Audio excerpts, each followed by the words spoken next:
علماء نے یہ بھی آداب سکھائے ہیں کہ جب آپ کسی کے گھر میں داخل ہوں تو پھر داخل ہوتے وقت اس بات کا جائزہ لیں کہ میرا میزبان جوتے کہاں اتارنا پسند کرتا ہے، تاکہ جہاں اس کو اچھا لگتا ہے میں اپنا جوتا وہاں اتاروں۔ یعنی اتنی باریک باتیں فقہاء کرام نے، علماء کرام نے بیان کی ہے۔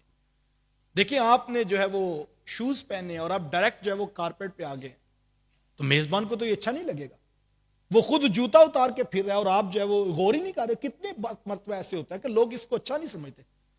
تو ہمیں جب داخل ہوں تو علماء فرماتے ہیں کہ پہلے غور کرے کہ مجھے جوتا کہاں اتارنا چاہیے، اور پھر سے اگلی بات علماء نے کہا جب کمرے میں داخل ہو تو پھر ایک لمحے کا توقف کرے اور اس بات پہ غور کرے کہ میرا میزبان کیا پسند کرتا ہے کہ میں کہاں پہ بیٹھوں۔ جہاں میزبان کو اچھا لگتا ہے وہاں پر بیٹھنا چاہیے۔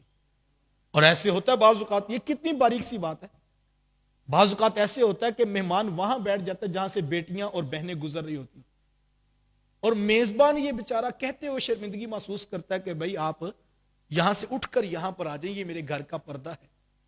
لیکن ہمیں ان باتوں کا خیال ہی نہیں ہوتا، اور ہمارے ذہن میں نیت غلط نہ بھی ہو، لیکن جو میزبان ہے وہ تو پریشان بیٹھا ہے، اس کے سامنے کچن ہے، بیٹیوں نے گزرنا ہے، بہنوں نے گزرنا ہے، اور گھر کا پورا سسٹم بلاک ہو گیا کہ یہ شخص بیٹھ کہاں گیا ہے۔ ہم بے تکلفی میں گپ پہ گپ لگائی جا رہے ہیں، ہمیں پتہ ہی نہیں کہ میزبان کیسے پریشان ہے۔ فرمایا جب گھروں میں، علماء فرماتے جب گھروں میں جاؤ تو بیٹھنے سے قبل اس بات پر غور کرو کہ میرا میزبان مجھے خود ہی کہہ دے جناب یہاں تشریف رکھے۔ اور یہ ہوتا ہے ایک لمحے کے توقف میں۔ ظاہری بات ہے جس نے گھر بلایا ہے، جس نے آپ کو ڈرائنگ روم کا جو ہے وہ وزٹ کروایا، اس نے بٹھانے کے لیے جگہ بھی کو رکھی ہے۔ ایک لمحے کا توقف نہیں ہوتا، باریک سی غلطی ہے جو کتنی بڑی پریشانی کا سبب بن جاتی ہے۔ اور فرمایا جب تم گھر میں کسی کو بلا لو اب اس کو عزت دینا یہ اس کا حق ہے۔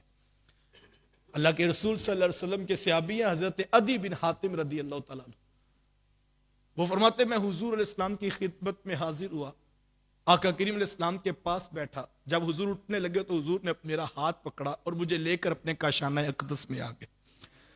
فرماتے میں حضور کے گھر میں داخل ہوا اور پھر آقا کریم علیہ السلام نے مجھے بٹھایا اور کہا عدی یہاں پر بیٹھ جاؤ۔ فرماتے میں بیٹھ گیا تو حضور علیہ السلام کے پاس ایک تکیہ تھا جو کھجور کی چھال بری ہوئی تھی، تو حضور میں اے عدی اس تکیے کے اوپر بیٹھو۔ تو میں نے عرض کی کہ حضور اس کے اوپر تو آپ ہی بیٹھیں گے، اب تکیہ ایک ہے، ایک حضور ہے اور ایک وہ امتی عدی بن حاتم ہے۔ تو اللہ کے رسول صلی اللہ علیہ وسلم نے فرمایا کہ عدی اس کے اوپر تم بیٹھو گے۔ تو حضرت عدی رضی اللہ تعالیٰ عنہ عرض کرتے ہیں حضور اس کے اوپر آپ بیٹھیں گے۔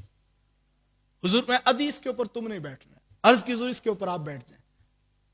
اللہ اکبر، عادت کریمہ تھی میرے حضور علیہ السلام کی، میں نے ایک جگہ پہ پڑھا ہے کہ جب کبھی ایسا ہوتا کہ تکیہ ایک ہوتا اور لوگ دو ہوتے یا تین ہوتے تو میرے حضور اپنے ساتھ بیٹھنے والے کو قسم ڈال دیتے اس کے اوپر تو ہی بیٹھے گا۔ اتنی عزت حضور دیا کرتے تھے اپنے پاس آنے والوں کو۔ اور پھر حضرت عدی بن حاتم فرماتے لوگوں سنو پھر فیصلہ یہ ہوا، غلام تکیے کے اوپر بیٹھا تھا، آقا نیچے بیٹھا ہوا تھا۔ فرماتے حضور نے اتنی عزت دی کہ مجھے تکیے پر بٹھایا اور یہی بات ان کی ہدایت کا سبب بن گئی۔ حضرت عدی بن حاتم رضی اللہ تعالیٰ پھر ساری زندگی فخر کرتے تھے کہ جب میں حضور کے گھر گیا حضور نے عزتیں اتنی عطا کی تھی کہ میں آج تک وہ بھولتا ہی نہیں حضور کیسے آ کر میرے پاس بیٹھے اور کیسے حضور علیہ السلام نے مجھے دودھ پیش کیا اور کیسے حضور نے مجھے تکیہ استعمال کرنے کے لیے دیا۔ تو یہ عزت دینا یہ اس کا حق ہے جو آپ کے گھر آ گیا۔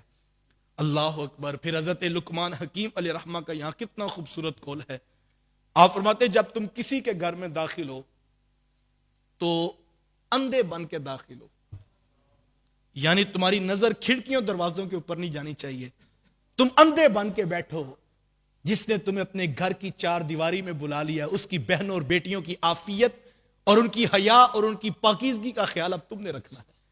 تم ضامن بن جو تم نے السلام علیکم داخل ہوتے وقت کہا تھا، جب تم نے السلام علیکم کہا کہ میری طرف سے تمہیں سلامتی کی ضمانت ہے، اور اس نے پھر تمہیں لا کر گھر میں اچھی جگہ پر بٹھا دیا ہے، اب خیانت کرو گے اگر تم اس کی جو ہے وہ کھڑکیاں اور دروازوں کے ٹٹولو گے، فرمایا ایسے نہ کرنا۔ حضرت حکیم لقمان فرماتے جب داخل ہو گھر میں اندھے بن کے داخل ہو جاؤ۔ پھر کہا کہ جب گھر سے باہر نکلے تو بہرے بن کے نکلو۔